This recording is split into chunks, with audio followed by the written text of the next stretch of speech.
بسم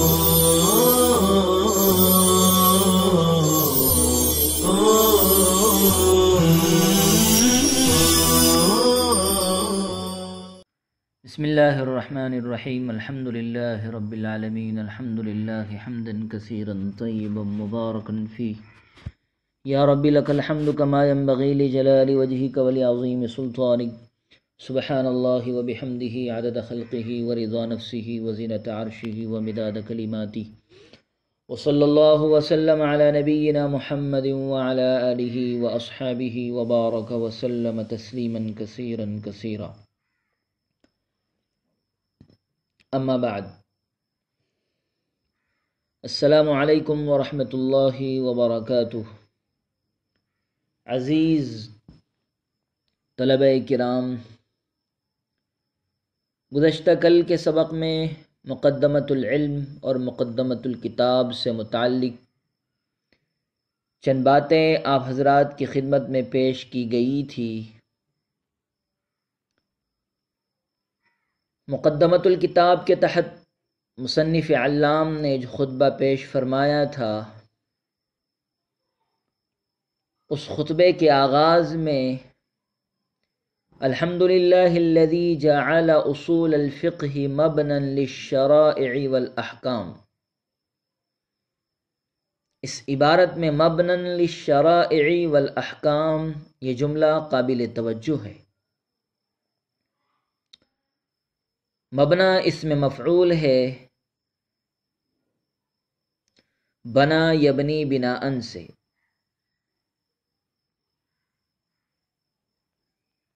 مبنا وہ چیز جس پر کسی چیز کو اٹھایا اور قائم کیا گیا ہو.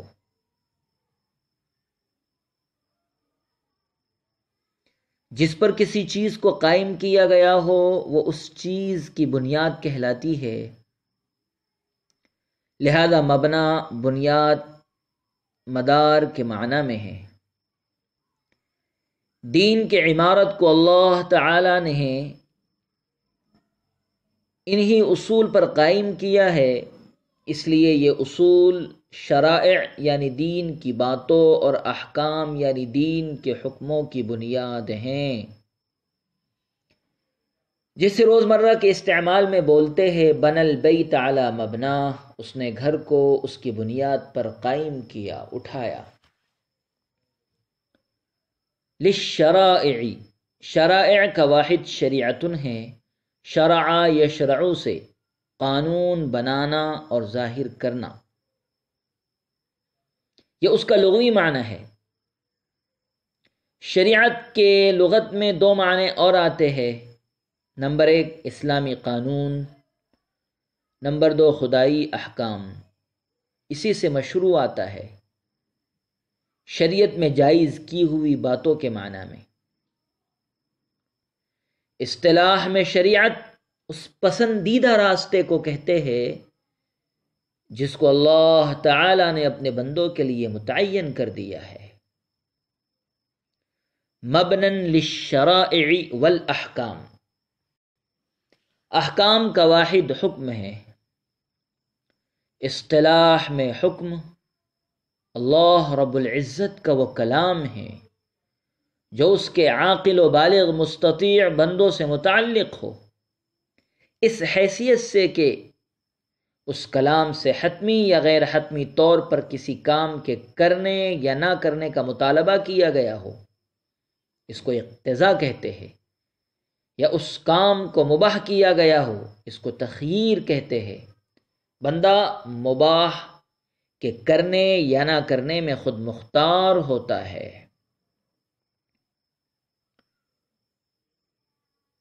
وَصَيَّرَهَا مُوَثَّقَةً بِالْبَرَاهِنِ وَالدَّلَائِلِ وَمُوَشَّحَةً بِالْحُلِيِّ وَالشَّمَائِلِ.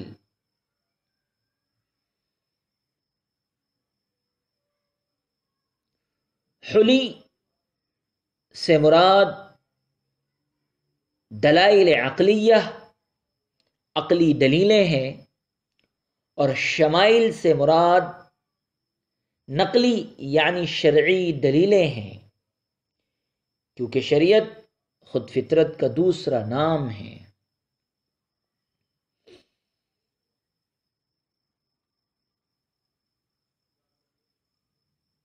وبعد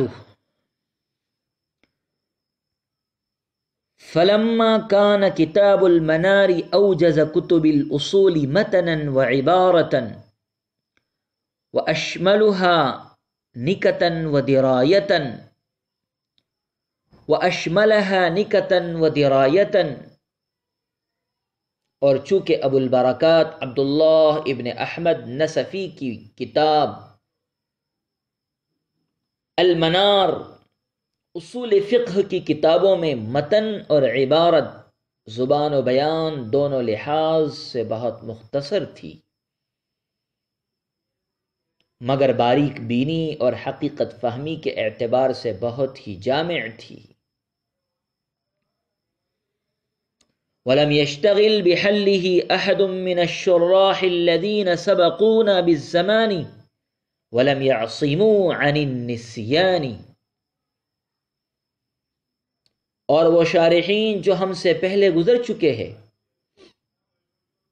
ان میں سے ایک بھی اس کے حل مطالب کی طرف مشغول نہیں ہوا، اور اگر مشغول بھی ہوئے تو خامیوں سے محفوظ نہیں رہ سکے۔ فإن بعض الشروح مختصرة مخلة لفهم المطالب وبعضها مطولة مملة في درك المآرب، اس لیے کہ کوئی شرح اتنی مختصر تھی کہ فہم مطالب کے سمجھنے میں مخل ثابت ہوئی، اور بعض ان میں سے اتنی طویل تھی کہ جو مقاصد کے سمجھنے میں اکتا دینے والی ثابت ہوئی۔ وَقَدِيمًا كَانَ يَخْتَلِجُ فِي قَلْبِي أَنْ أَشْرَحَهُ شَرْحًا ينحل منه مغلقاته ويوضح مشكلاته من غير تعرض للاعتراض والجواب۔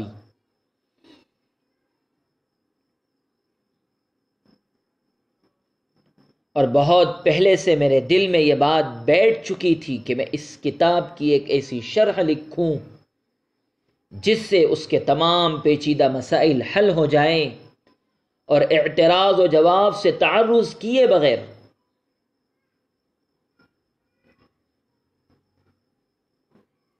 ولا ذکر لما صدر منهم من الخلل والاضطراب، اور شراح متقدمین سے صادر ہونے والے خلل اور استعراب کا ذکر کیے بغیر اس کتاب کے مشکل مباحث واضح ہو جائے۔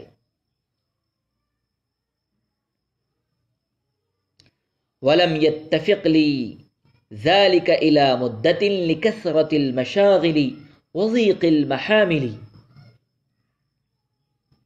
لیکن مشاغل کی کثرت اور مواقع کی تنگی کی وجہ سے ایک عرصہ تک مجھ کو اس شرح کے لکھنے کا اتفاق نہ ہو سکا۔ فإذا أنا وصلت إلى المدينة المنورة والبلدة المكرمة، فقرأ علي الكتاب المذكور بعض خلالي وخلص إخواني من الخطباء المعظمة للحرم الشريف والمسجد المنيف۔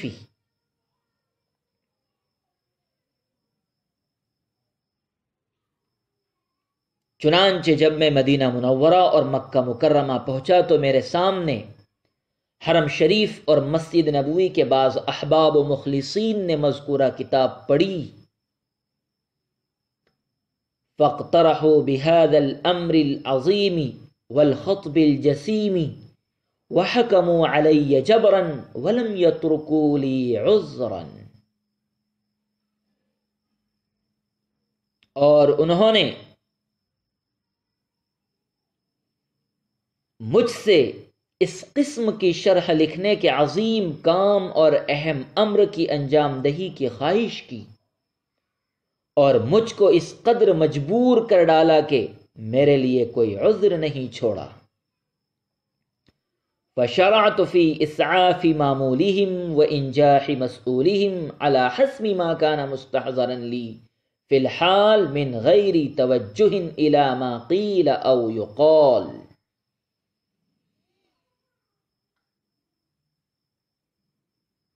چنانچہ میں ان کی آرزوئیں پورا کرنے اور ان کے مطالبات کو بامراد بنانے میں اعتراض و جواب کی طرف توجہ کیے بغیر اسی کے مطابق لگ گیا جیسا کہ میرے ذہن میں اس وقت مضامین تھے.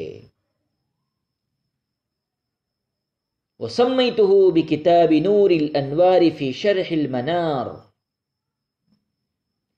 اور میں نے اس کتاب کا نام نور الانوار فی شرح المنار رکھا. واللہ الموفق فی البدایة والنہایہ وہو حسبی للسعادة والہدایہ.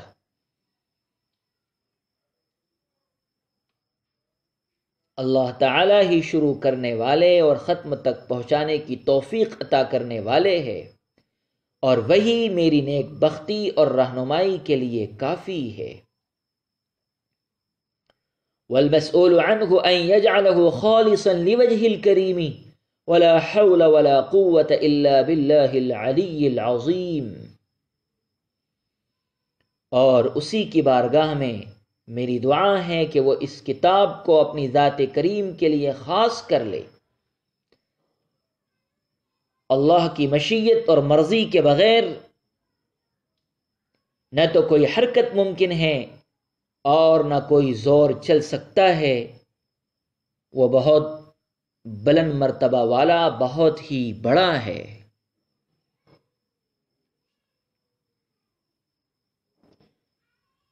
عزیز طلبہ کرام، مصنف کتاب اس عبارت میں وجہ تالیف کو بیان فرما رہے ہیں. حمد و ثناء سے فارغ ہو کر اپنے شرح لکھنے کی وجہ کو بیان فرما رہے ہیں. فرماتے ہیں کہ اصول فقہ میں ویسے تو متوسط درجے کی متوسط درجے کی اور لمبی کتابیں بہت ہیں، اور زیادہ مختصر رسائل میں منار بہت بلیغ، حشو اور زوائد سے خالی ہے، حکمتوں اور معلومات کا دفتر ہے، اور کم الفاظ میں زیادہ بات کہنے کی اصول کے جن مصنفین نے کوشش کی ہے، یقیناً ان سب میں یہ رسالہ سبقت لے گیا ہے. انہی گناہوں اور مختلف خصوصیات کے لحاظ سے ضرورت تھی کہ اس کی وضاحت کی جاتی، مجمل عبارتوں کی تفصیل اور مشکل مقامات کی توضیح کی جاتی. چنانچہ ایسا ہوا بھی کہ ہمارے پیش رو علماء نے اس کی متعدد شرحیں لکھیں، جو مختصر بھی اور مفصل بھی.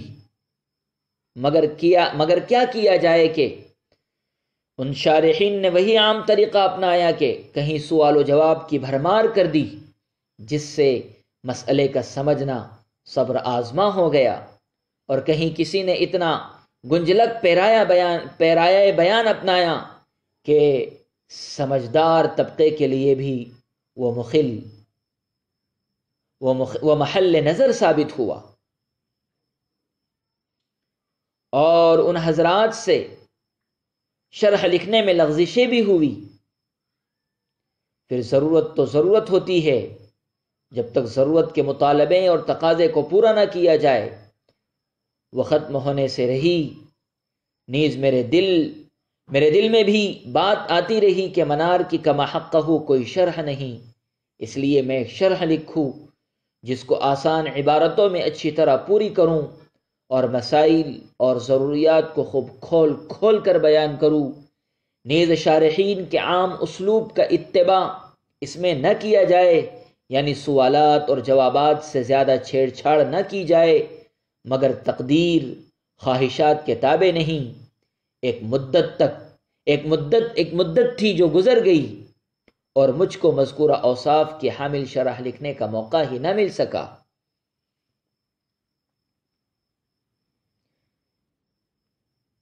پھر خوش قسمتی سے یکایک میرا مدینہ منورہ اور مکہ مکرمہ جانے کا اتفاق ہوا، اور وہاں حرمین کے خطبہ اور مشاہیر علماء سبق کے طور پر مجھ سے منار پڑھنے لگے۔ انہوں نے بھی اصرار کیا، بلکہ از حد زور ڈالا اور اتنا پرزور اصرار کیا کہ دامن بچانے اور حیلہ تراشنے کے لیے کچھ نہ چھوڑا۔ اب جب بات لکھنے تک آ ہی گئی تو اللہ تعالیٰ کا نام لے کر قوت حافظہ کے تعاون کی توقع پر جو کچھ مجھ کو یاد تھا اسی کے مطابق میں نے کام میں اپنے کو لگا دیا۔ اللہ تعالیٰ سے مدد اور تعاون کا میں امیدوار ہوں۔ جب وہ میرے ساتھ ہو تو مجھے کسی اور کی ضرورت نہیں۔ سعادت و شقاوت اللہ ہی کے حکم سے ہے، اور انسان جو کچھ کر سکتا ہے ان سب میں وہ خدا کی مشیت کا مرہون منت ہے۔ کسی قسم کی نقل و حرکت اس کے منشا کے بغیر ناممکن ہے۔ اس لیے اس سے میری گزارش ہے کہ شرح کو قبولیت اور پسندیدگی کا شرف دے، اور کام کے آغاز کی طرح اس کے انجام تک پہنچانے میں مجھ ناتواں کو حوصلہ سے توانائی بخشے۔ آمین یا رب العالمین۔